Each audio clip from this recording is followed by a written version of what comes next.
Bienvenue sur Trouver sa voie tuto. En 5 minutes maximum, je vous partage un outil concret et hors des sentiers battus comme toujours pour développer votre carrière. Bonne écoute!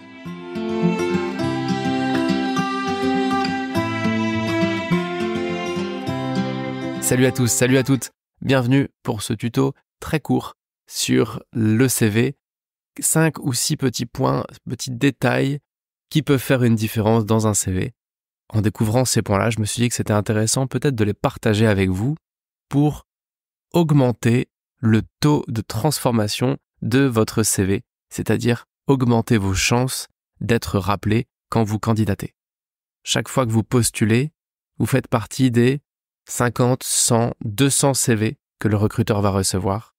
Et c'est pour cette raison que le recruteur va passer quelques secondes maximum à lire votre CV sur une première sélection. Donc c'est pour ces deux raisons que le CV est important, même si tout le monde déteste ça. Personne n'aime faire son CV. Mais c'est la porte d'entrée actuelle et il n'y a pas trop d'équivalent quand vous postulez à une annonce, donc ça vaut le coup d'en prendre soin de ce CV. Point numéro 1, c'est sur la photo.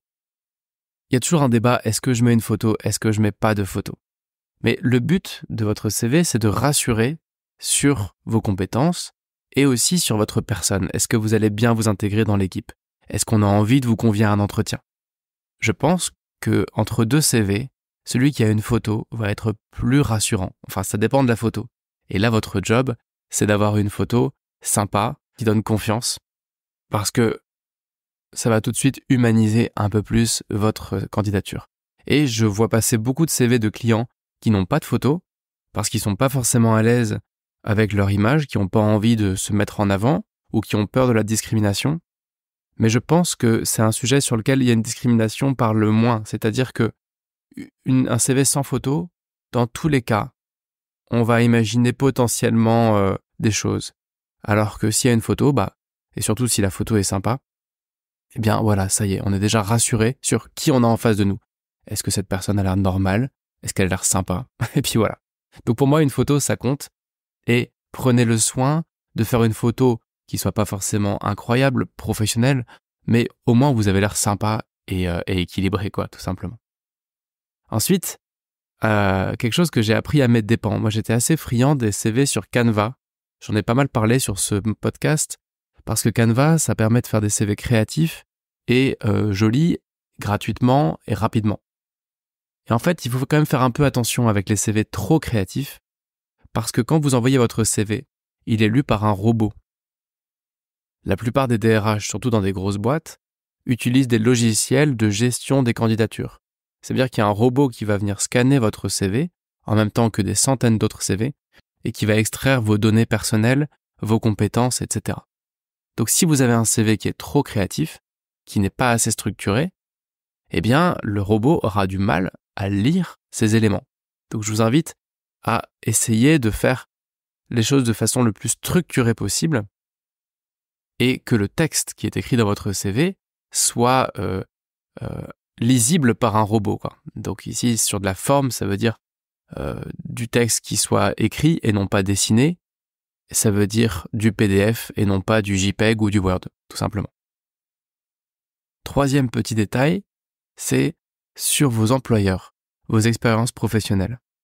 Parfois, on travaille dans des entreprises qui sont connues, qui sont reconnues. Et dans ce cas-là, le logo ou le nom de l'entreprise suffit à valoriser votre expérience.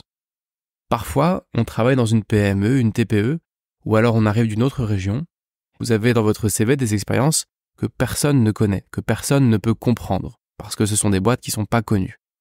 Quand c'est comme ça peut valoir la peine d'ajouter un tout petit descriptif sur le secteur ou la typologie de boîte. Il faut se mettre dans les pompes d'un recruteur qui voit que vous avez travaillé chez ABC, je sais pas quoi. Il n'est pas en mesure de savoir au fond vraiment ce que vous faisiez, même si vous étiez commercial dans cette boîte ou si vous étiez chef de projet. Si ce sont des PME que personne ne connaît, un peu de contexte va leur permettre quand même de valoriser la boîte où vous travaillez. Donc ça peut être simplement de parler de l'effectif, du chiffre d'affaires de la boîte ou de son secteur d'activité, mais juste de mettre un tout petit peu d'infos pour passer d'un CV potentiellement un peu jungle à quelque chose d'un peu balisé où le recruteur comprend mieux dans quel genre de boîte vous avez travaillé. Autre petit détail encore, ce sont les références. En France, on n'est pas très habitué à utiliser les références, à avoir des références qu'on peut appeler pour savoir comment on a travaillé. Ça se fait beaucoup dans la culture anglo-saxonne. Mais je crois que c'est toujours un plus. Et on se pose souvent la question, est-ce que j'en mets ou est-ce que j'en mets pas?